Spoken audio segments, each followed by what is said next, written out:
Hi, today we're going to be talking with Dr. Randy Schroeder, award-winning author of Simple Habits of Marital Happiness and Simple Habits of Effective Parenting. This is part 2 of our 2-part series. Stay tuned. You don't want to miss it.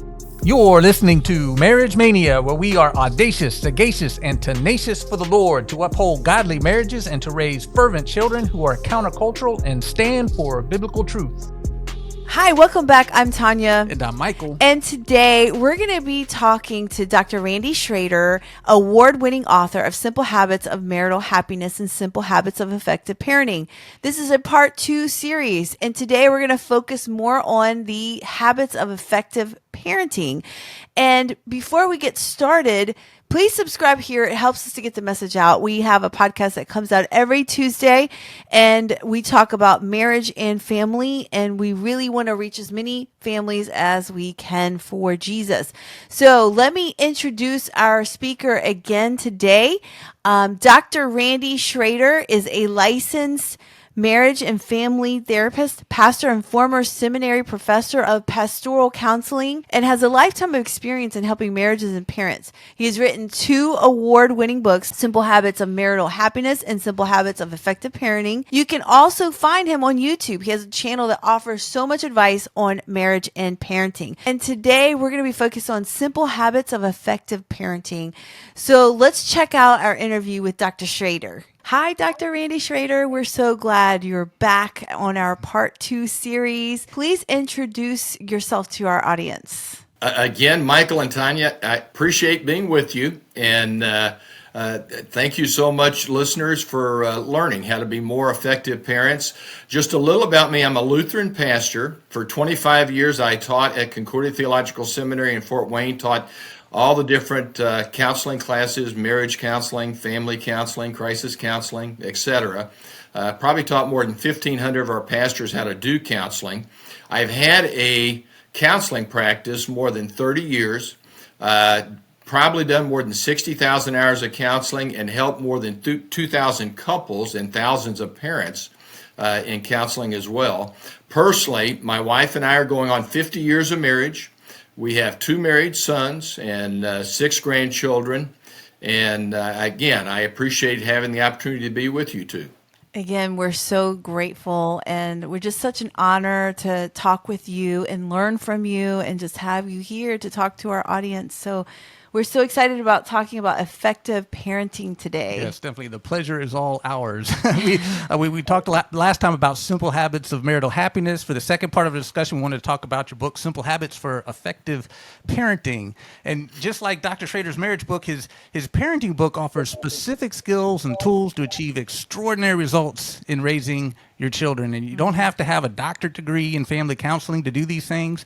These are basic things we should all be doing as parents, but may not be focused on doing or even quite know how to do them in the day-to-day difficulties of life and parenting. And there's some things you might not even thought to do. And Dr. Schroeder gives great advice that we can all follow and implement quite easily. And in the daily quest of survival and caring for our kids and carting them around and getting them ready for school, helping with homework, morning and bedtime routines and all the busyness of life, sometimes I think we lose focus on what our main goal is of parenting and we overall are trying to achieve. So Dr. Schroeder, my first question is, what is the goal of parenting? And you talk about this in your book about the important goals of like good parent-child relationship, the importance of unconditional verbal love and physical touch, obedience as a goal, and raising a good decision maker. Talk to us a little bit about these important goals of parenting. And I think you're correct there, Michael. It's goals, not just one goal, but I think the priority goal is to develop that strong parent-child relationship. And the 3 of us realize the closer our relationship is with Jesus Christ, the more we want to live daily with godly words and godly behaviors. If our relationship is drifting, well, then we're not too concerned about how godly we are. And so when that relationship between a parent and child is strong, then that parent can influence a child's heart to become a great decision maker. And the goal of parenting is another goal is to help a child learn obedience. What does the Bible say? Children, obey your parents, for this pleases the Lord. God, with Adam and Eve, was seeking obedience. He asked, will you please avoid that tree? And he wanted them to learn obedience. And so when children learn obedience, then that leads to good decision making. And so it's really important for parents to help kids have an opportunity to make decisions when they're growing up in the home, because after the age of 12, when they're 13 on up, they're going to have tons of major decisions to make about, do they smoke cigarettes? Do they vape? Do they drink alcohol? Do they do recreational drugs? Do they have sexual contact? And so when parents help children learn obedience, then hopefully by God's grace, they'll make good decisions. And kind of tied to that, Tanya and Michael, I would suggest to you that the old joke is true. When a child is born, or parents receive a child, they are not giving a manual on how to parent. No. Yes. I noticed that right off. Yeah, so they're not quite sure. The other thing that I have found, and it can create marriage problems as well as parenting problems, and causes a child to struggle, is almost 100% of the time, mom and dad were raised under different parenting styles. And so then they're not sure what is effective parenting. And that was one of my goals in writing Simple Habits for Effective Parenting, is to put mom and dad on the same page so that they're parenting in the exact same way. And as I mentioned in our last podcast, the parenting book and the marriage book are based on biblical principles and research. It's research and biblical principles that this is the healthy way to lead and guide a child to be a responsible decision maker. And if I could also quickly kind of add, parents think that it's important only when their children are under their roof, up until the age of 18, before they get a job or move into an apartment or go away to college. But really, parents are parenting from 18 to 100. So a child learns to manage their life on their own and to be godly, responsible adults. That is really the ultimate goal of parenting. For my wife and I mean, you two are strong Christians, and you're raising your daughter Talitha in a healthy way and being very effective. And so you want your kids, once Talitha's out of the house and children are out of the house, to be responsible, godly adults and serve our loving Savior Jesus. Mm-hmm. Yes, exactly. That is the goal. The goal is to pass the baton to the next generation.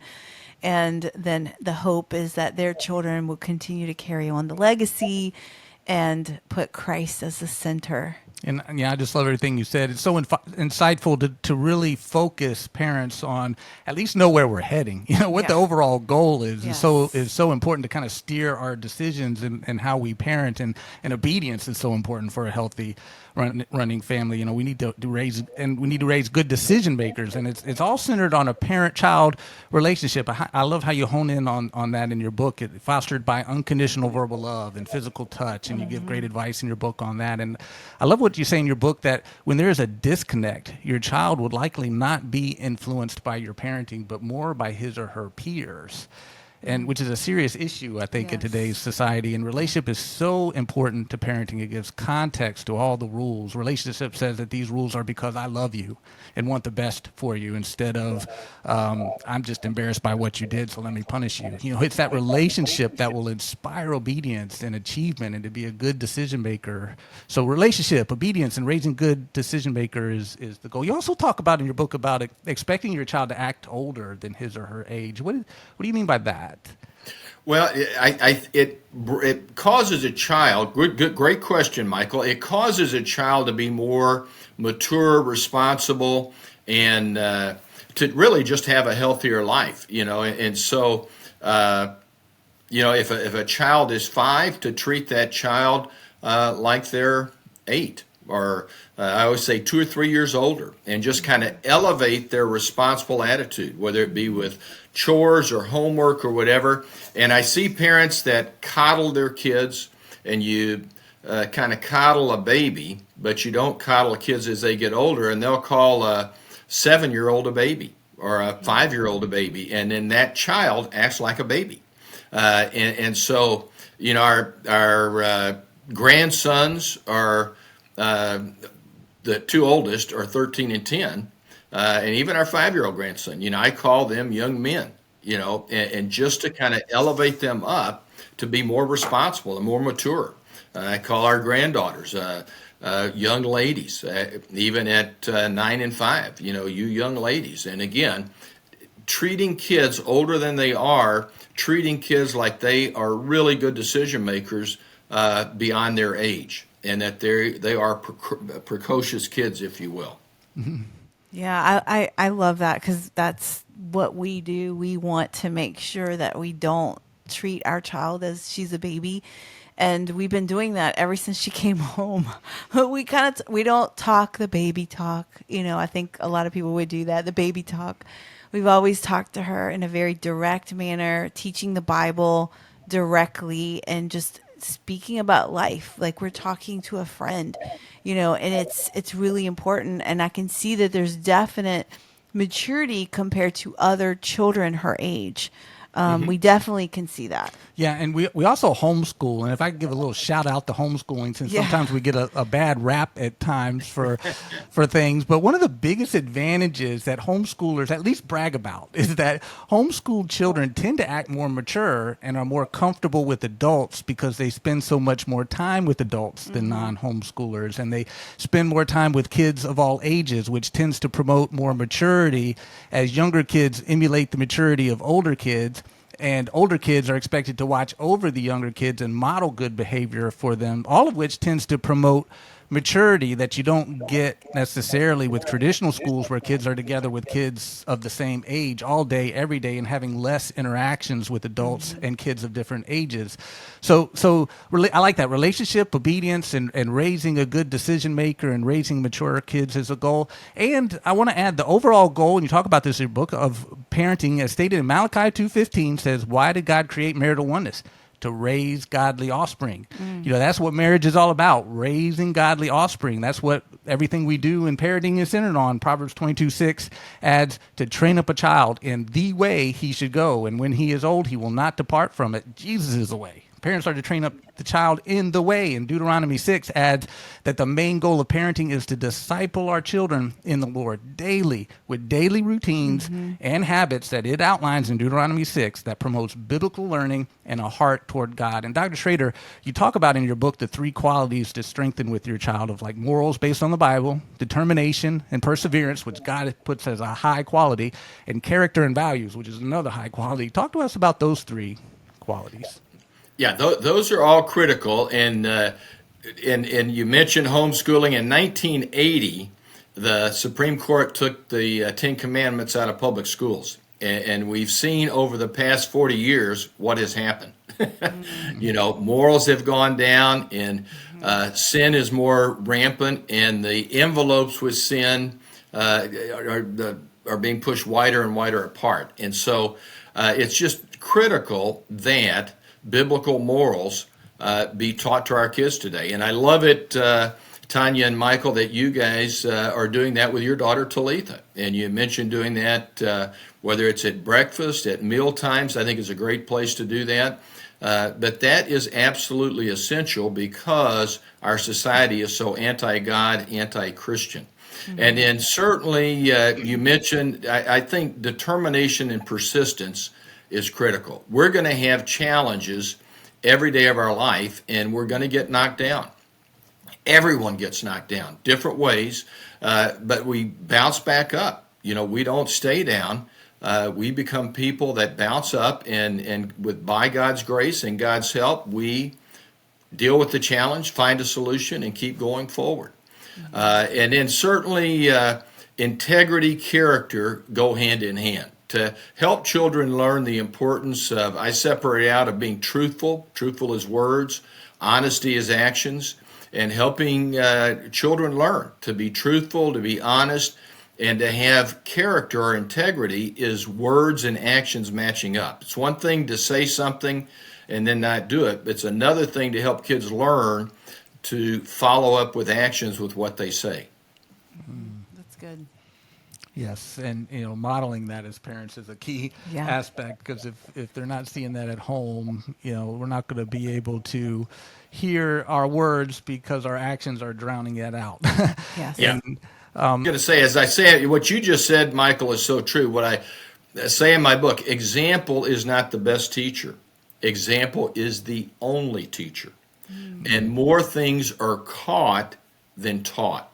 And so Yes. children are catching their parents' values, their parents' attitudes, their parents' attributes. And so it's just critical that parents who want godly children need to lead godly lives themselves.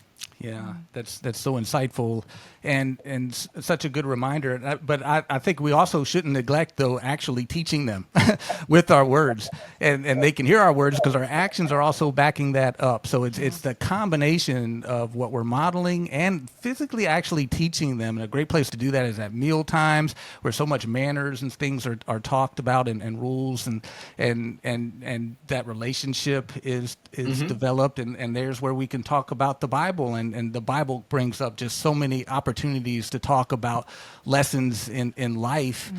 So we can actually have lessons and talk about these things. Talk to us about the 4 R's of relationship. I like that: routines, responsibilities, and rules, and the need for these to be stable and solid.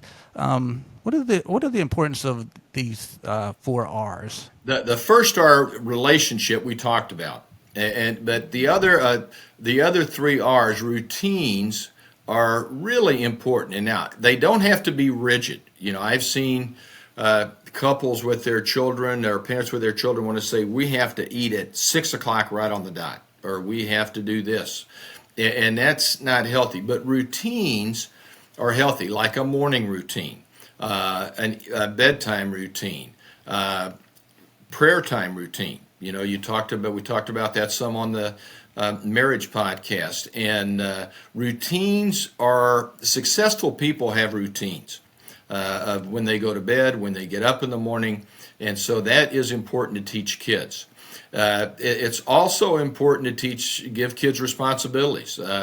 All the research says that kids that are given responsibilities like chores become responsible, godly adults. And kids that struggle in life are not given responsibilities. And so that's also a key aspect to parenting. And then rules. They don't need to be rigid rules like the Pharisees had their 613 laws, just a bunch of rules. But kids need to know what mom and dad expect of them. That is absolutely critical, that kids know what mom and dad expect of them. So it's not just be nice in the house. It may be use your inside voice. Or don't throw balls around the house and break things. When kids have guidelines and rules that are loving for a purpose, kids have freedom because they know what's expected of them, and they know what they can or cannot do. Like a 5-year-old is told you can't play in the street unless mom and dad are there with you, and then we're going to be careful. So those are the 4 R's. That's good. Yes, I love that, and that's just great advice, and I love how you hone in on that. We think of rules as just being so restrictive, and our kids can sometimes think of that as well. But if we can show them, look, this is just the narrow part of what we're saying that you can't do. Look at all this freedom that you can do, and by defining that very strictly, we say what their expectations are, and we find that very helpful. Of even like if we're going to the store or something, all right, let's outline a few expectations that we expect as we're going to go into the grocery store or to the toy store or whatever, that we can't buy everything that we see, and certain other rules, and if this, that, or another happens, then we're going to have to leave, so they know exactly what is expected, and they know it will happen, because the second it happens, we enforce it. Yes. And so they know that what we say can be taken to the bank. But I've always been a big proponent of avoiding the extremes of anything, and it's often the extremes that gets us in trouble. And you talk about have rules, but not rigid rules. You're kind of implying that those extremes, and parenting is so important not to be in those extremes. You talk about avoiding those. What does it mean to avoid the parenting extremes? There are three parenting extremes, I say. And of course, the healthy parenting, again, is teaching a child obedience so they become good decision makers. But there is a controlling extreme, an overprotective extreme, and a permissive extreme. And being controlling is having a ton of rules and not a lot of freedom for a child to learn to make good decisions.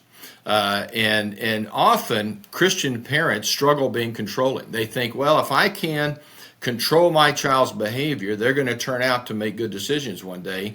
And that really is not true. Children that are controlled and up until the age of 12, when mom and dad's eyes are on them, well, they do, not really out of obedience, but just out of fear of mom and dad, do what mom and dad want. And then they get to the teen years and they make a lot of bad decisions, or they go away to college and they make unhealthy decisions.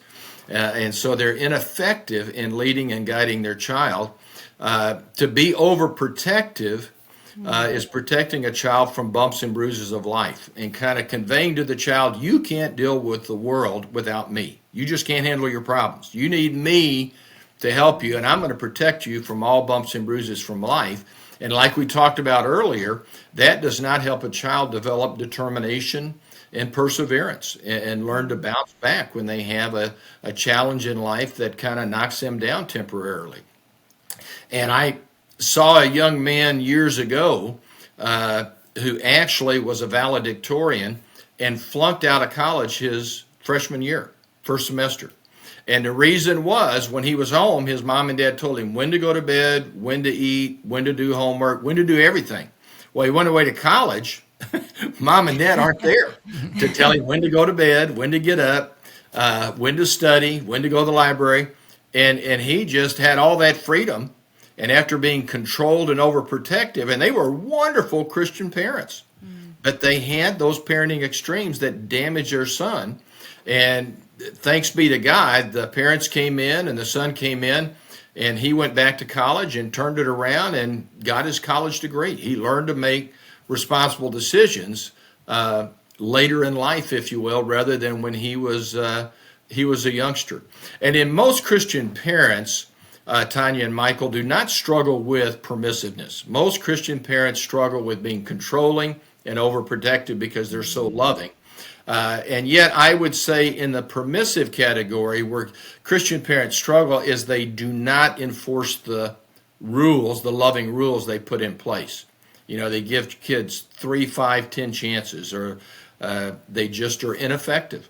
And so those three extremes can definitely make a child struggle in life, create those struggles, if you will. Yeah, I think, that's something that a lot of parents, like you're saying, they do struggle, the Christian parents, because we want to protect our children from the things that are going out there. We want to make sure that they're not getting involved with this wrong group or doing this. And I think, as a mom, I want to protect. It's a natural feeling that the Lord has given us. It's like, I want to protect you. But yes, there's a point where you do want to protect, but you want them to make those choices. And if those choices have consequences, not in a sinful way to where, they're going out doing something crazy, but within the home, so that we can actually tailor and say, okay, what went wrong? Why did this happen? What can we do better next time? And we had a situation, I think like a week ago, where Michael had to have a conversation with our daughter. And, how did you talk to mom?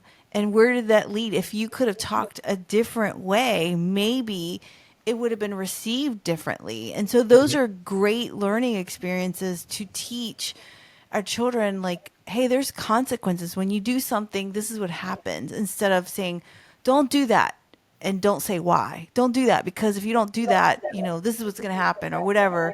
But I think it's really important that we have those opportunities to teach and share why we want to do this, why we want to protect you, or, not being overprotective, but why we want to protect you.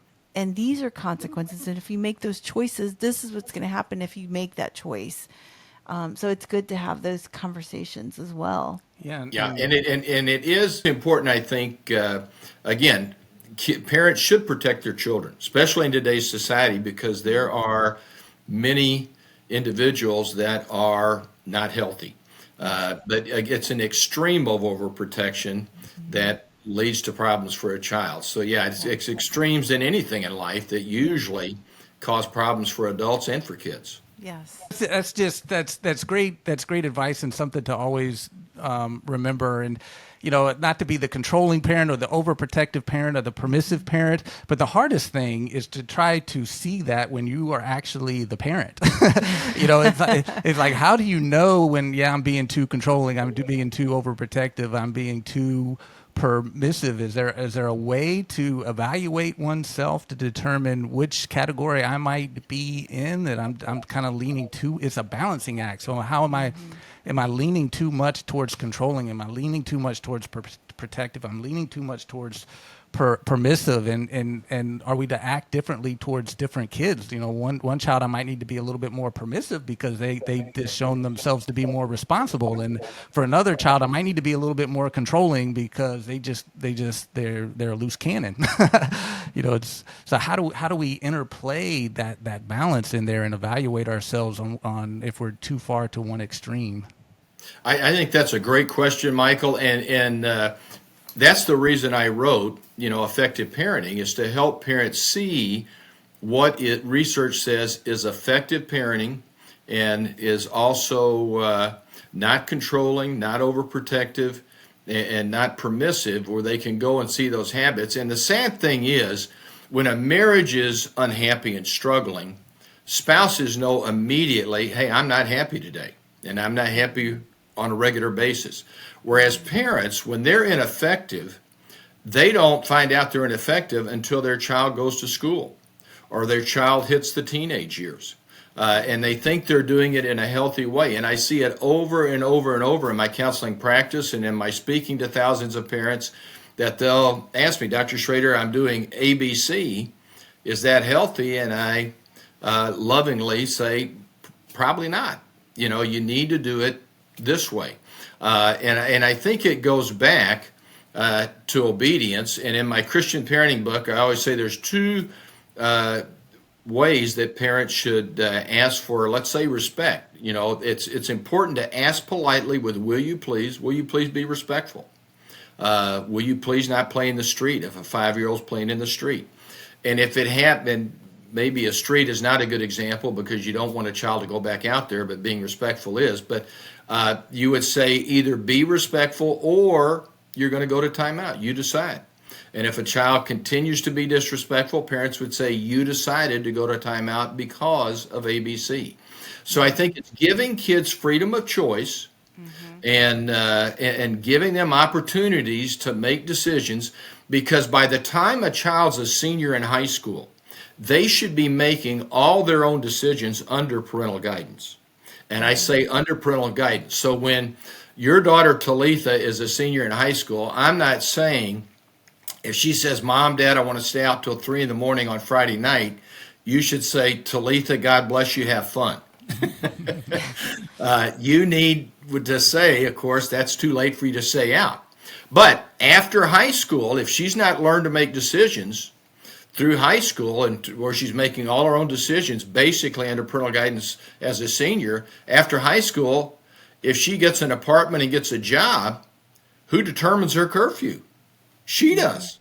If she goes away to college, who determines her curfew? And does she study? She does. And so parents need to help answer your question, Michael, to overcome extremes, realize that they're just giving more and more responsibility to their child. And when they do make a decision, it's going to be you decided not to get to do ABC because of that poor decision. Parents kind of bring them back within the guidelines so they become responsible, godly adults from 18 to 100. Yes, I just love that. That's great advice. And I like and a lot of times in the moment we can just see how a child, as they are able to handle more responsibility, we give them more, and as they're not able to handle it and they show themselves not responsive, then you decided we got to rein that back in, and hopefully they see that connection of, oh, when I'm more responsible, I get more freedom and I'm allowed to govern my own life more. And the second that I start acting up and doing the wrong thing, Right. whoa, I see that now I'm getting more restricted, and it's my actions that are causing this. And it's us leading them and not just like telling them and bossing them around or what to do. And I like that distinction you make when you say to be a leader and not a boss. What does it mean to be a leader as a parent and not a boss? Great question, Michael. And a boss in the business world is somebody that micromanages and will give an employee a task, and then the boss kind of looks over the employee's shoulder the whole time while the employee's doing the task, and does not give them freedom. And a boss criticizes a lot, and a boss just promotes dependence upon them. A leader in the business world is somebody who encourages, who listens very well, who asks questions so that the employee learns to learn and grow. And a leader wants opportunities for the employee and opportunities for growth. Likewise, as parents that are leaders are gentle authority figures that listen, that ask questions, that encourage, that want a child to grow so they become their own decision maker after the age of 18. And so a leader, and you mentioned the Proverbs passage, Michael, you said train up a child. I like the word guide. Guide a child in the way he should go. And I'm not going against God's word, but I think that's what parents are doing. They're guiding a child to be responsible, godly adults from 18 to 100. And that guidance is a leader parent. And of course, children do not want parents that are bosses. They want parents that are leaders. I love that you say up to 100. It's so great. Our job is never done. Yes, Right, it's yes. never done. And it changes, but it's never done. Throughout our whole life, we are coaching and guiding our children. I seek my parents' advice all the Yeah. time. They've been through a lot of things and experienced a lot of things that I have not. And I want to, like, how did you do that? What do you think I should do? And it's a little different now that I'm an adult. I don't have to necessarily follow their advice. As children, we need to do that more. But I like your distinction, because we are to coach and to guide them, not just boss them around. And we don't want to get into that kind of bossy mentality. And especially as they get older and older, we want to more and more get them to govern more of their life, so they don't just go off to college and have never done any of this stuff before, never governed their life before. We want them governing their life while we can observe and make some modifications when we need to, and see when they mess up, and allow them to mess up in ways that won't permanently harm them, but allow them to mess up so we can then use those as teaching lessons. And we learn more oftentimes by our failures and when we fall than when our victories. And so we have to let them go their own way under our guidance, so that we can then address some of those issues that come up. So I like what you say that. And you talk about another helpful thing about what it means to say yes more than no. You talk about say yes more than you say no. What do you mean by that? Well, I would suggest, Michael and Tanya, that it's not maybe yes more than no, but say yes when yes is appropriate. A lot of controlling parents just immediately say no, no, no. Let's say a child just studied for an hour and they say, can I have 30 minutes of video game time? And immediately a controlling parent says no. It's just a no. Whereas, could I say yes? I think if parents can say yes, that leads, again, to growth and more responsible decision making. Let's say one day when your daughter Talitha is a ninth grader, if her curfew is 11, she goes to the football game with friends, and maybe they go out eat pizza and a parent's along, and next Friday night she says, can I stay out till 11:30? And she's got activities planned, football game or this and that. Maybe you say yes, and you increase her curfew 30 minutes. And so because she was responsible, she came home at 11. And so I think too many parents have rigid rules where this is my rule, I'm going to say no 100% of the time. And again, a leader parent wants to give a child opportunities. They want their child to grow. They want their child to become more responsible and be a good decision maker. And so when parents can say yes based on a child's responsible decisions, it's excellent for a parent to say yes and not just say no all the time. That's Yes. good. I think that's an important reminder. I think that's great advice of just basically where our default setting is. If it's just like when you immediately come to me, I'm just going to say no. And then maybe when I think about it after a while, then maybe I'll come around to saying yes, but maybe, or is our default setting yes? I want you. My whole desire is for you to go out there and explore the world and make your own way and make your own decisions. And that's what I really want for you. And they can see that is my desire for you. So that is my default setting. That's my first thing of like, okay, yeah, I think that's something you can handle. Yes. And the obvious no's will jump out at us when it's, can I stay out until 2 a.m? No. Nothing good happens at 2 a.m. Convince me on how that might be a wise choice. I like how you say that. But you talk about making requests and not demands, and you touched on this earlier before. If you could kind of talk about it a little bit more on what you mean by, the will you please and the importance of doing that instead of just sounding kind of more demanding, in that bossy way. Yeah, that is a great question, and I appreciate having the opportunity to kind of follow up. Sentences do not provide a youngster with the opportunity to make a good decision. And so if I, by way of example, made a sentence and said, Tanya and Michael, please switch seats. I ordered, commanded, demanded that you switch seats. I didn't give you a chance to make a choice, make a decision. And so if I ask you, will you please switch seats? Now it's much more kind, and it gives you a chance to make a decision. And so a lot of times if a child's being disrespectful and a parent says, please be respectful, they're demanding, commanding respect. Plus, a child is not given an opportunity to make a good decision.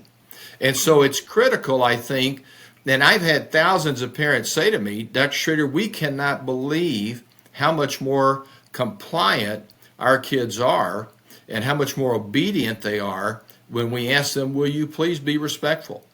Will you please take out the kitchen trash? And then the second step, if they don't respond to that request, the will you please. And actually a research study, psychological research study was done and said the word will is softer on the ears than would, could, or can. Oh. And so it should not be can you please, would you please, could you please, it's will you please. Will you please? And so and the second step is an either or, you decide. And so again, it's providing a youngster with a choice.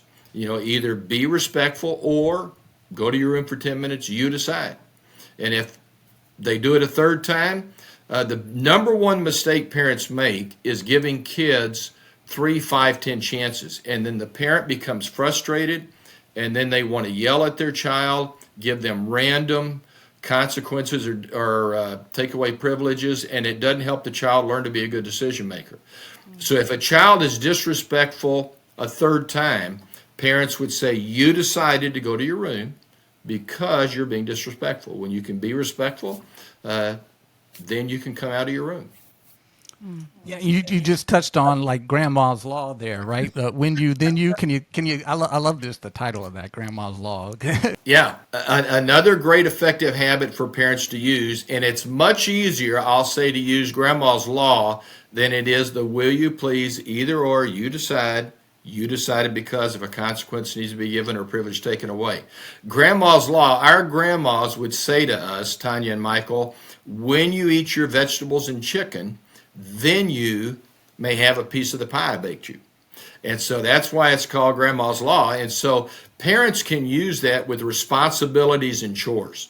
Responsibility like doing homework. When you finish your homework, then you may do something enjoyable. Or if it's a chore, when you take out the kitchen trash, then you may do something enjoyable. And it should never be if you, then you. And some parents will use Grandma's Law, but they do it in an unhealthy way by saying if you rather than when you.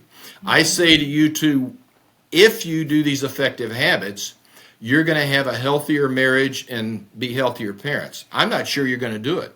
I say to you, Michael and Tanya, when you do these effective habits, then you will have a healthier marriage and be healthier parents. I have confidence you're going to do it because I said when you do it. It's just a matter of when you do it, but I know you're going to do it rather than doubting you if you, then you.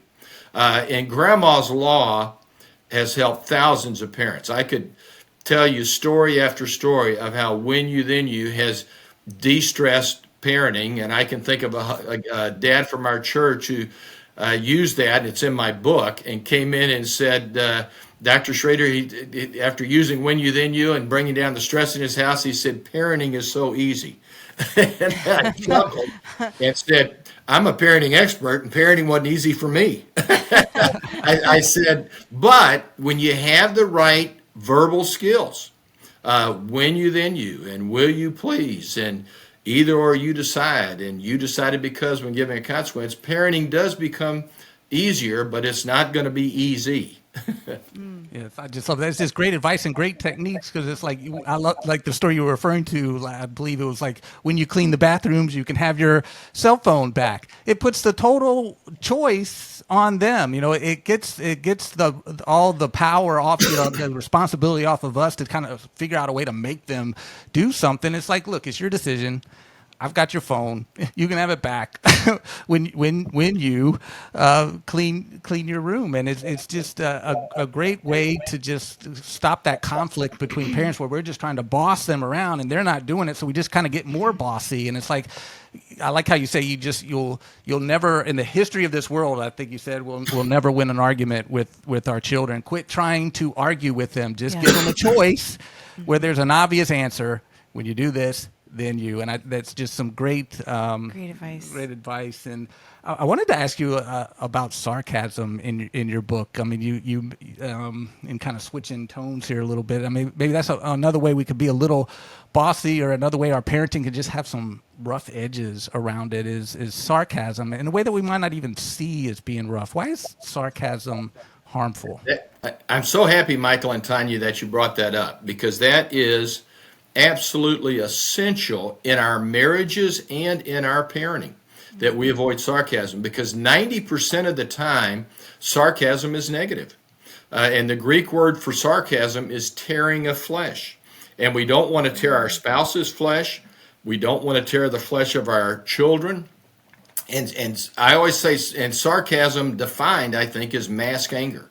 It's being angry, but not lovingly expressing our hurts and disappointments and saying it in a mean way. Sarcasm is an emotional slap to the face. And I always say sarcasm is a lot like eating ice cream with vinegar on it. Now, I've never done that, but no matter how good the ice cream is, the vinegar is going to make it taste horrible. So if I made a sarcastic comment about one of you, the two of us are laughing on the outside, but whoever I made the sarcastic comment toward, that person is crying on the inside. And a lot of times, people who are sarcastic will say, well, I'm just joking, or that was, you can't take a joke.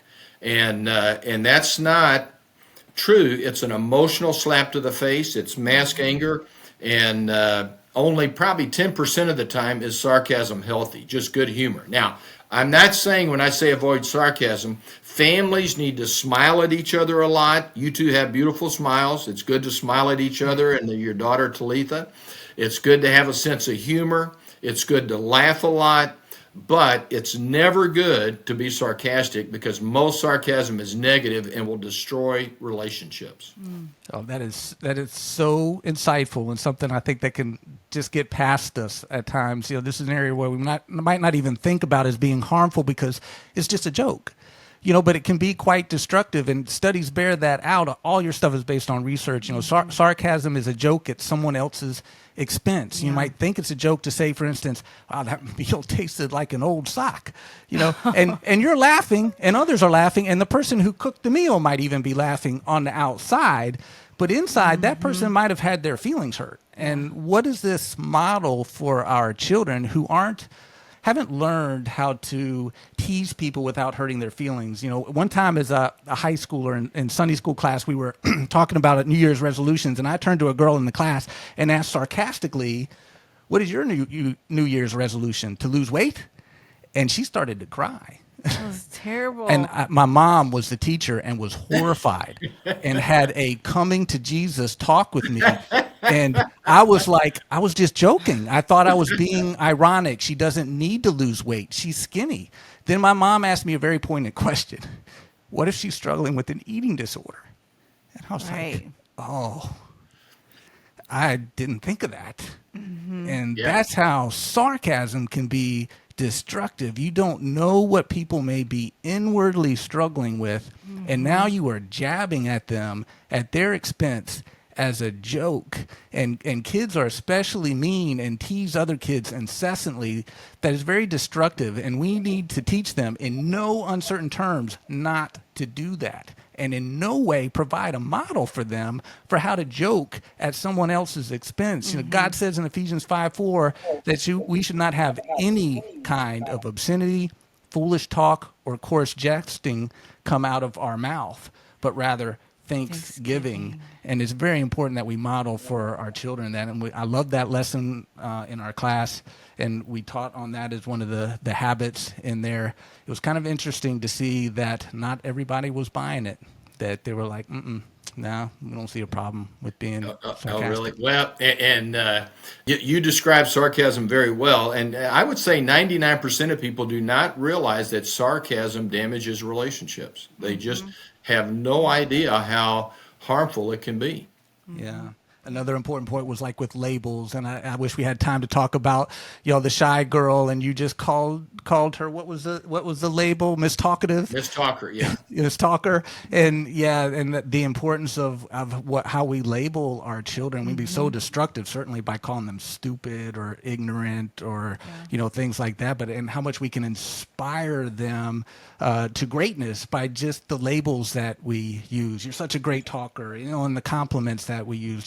Just having that very complimentary environment in our house versus stuff that's destructive, and we need to be on the lookout for that. And I just love how you bring our attention and our focus to that in your book. And I just wish we could talk all day on that. I know we're running out of time, but there's so much more in your two books. Simple Habits for Marital Happiness, Simple Habits for Effective Parenting. There's about 100 habits in each one. We covered a small portion. We encourage our listeners to get these books. If you're married and have kids, or you're planning to marry and have kids, these two books are great comprehensive guides to marriage and parenting. Strong marital habits and strong parental habits will help create and maintain a healthy family, and lack of these habits cause family health to just deteriorate, and reinstituting these habits can help reinvigorate your family health if you're experiencing some distance and disconnect or difficulty. And we can't recommend these books more highly enough. They cover a wide range of topics in marriage and family. Each habit is covered very quickly.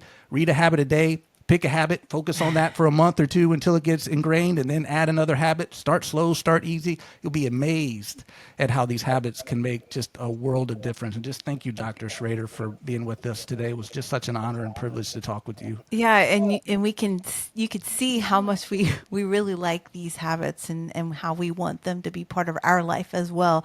So, Dr. Schroeder, thank you again for being here, but please tell our listeners how they can contact you. I appreciate you giving me the opportunity to share that. They could email me at Dr. Randy at drrandyschroeder.com, and Schroeder is spelled Schroeder, Dr. Randy at drrandyschroeder.com, or they can go to my website, drrandyschroeder.com, to find out more information about me. And thirdly, they can go to my YouTube channel. And I have over 150 videos on my YouTube channel. I've had numerous couples, numerous parents say they watch one or two videos a week, talk about it, and that has helped them be united as mom and dad, looking at those YouTube videos, and along with my Christian parenting book, and that has also made their marriage much happier. Looking at those videos, and they'll listen to them individually and then come home talk about what they learned because I have lengthy videos as well as YouTube short videos on marriage and parenting. So those are the three ways that they can get in touch with me. That's amazing. And again, we are so grateful to have you to be able to talk about these very important topics and to bring these healthy habits into our family. It's so critical because, again, like I said earlier in the podcast, we want to influence the next generation to put Christ as the center. And so we're so grateful for you to be here today. Thank you so much for just telling our audience about effective parenting. Thank you, Dr. Schroeder. Thank you so much. Thanks so much, Michael and Tanya, for having me again. And I pray God's richest blessings upon your lives and the listeners' lives and their relationships as well. And again, thanks so much for having me. Thank you. Thank you. That was a great podcast of part 2 with Dr. Randy Schroeder. And we talked about effective parenting. There's so many habits in here that we can apply into our lives as a mother, as a father, and so many things that we can do differently. But, you know, we seek the Lord. The Lord shows us and guides us through his word and uses people like Dr. Randy Schroeder to show us these simple habits that we can put into our lives to help our children to grow confidence in us and to be a leader instead of a controller. And I really love a lot of the things that we talked about. It's like, I want to go back in the book and just pick out some of the habits and apply them daily. And, you know, the biggest things that we want to really reflect that really kind of resonated with me is to be a leader.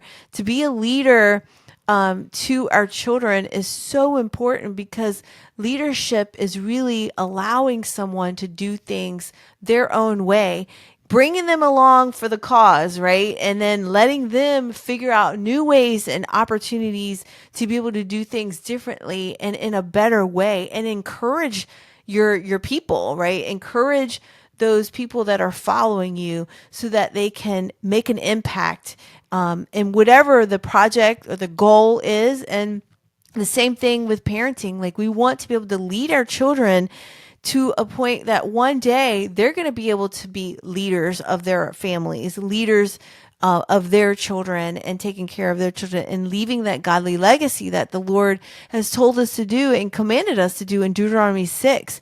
And also training up a child in the way they should go in Proverbs.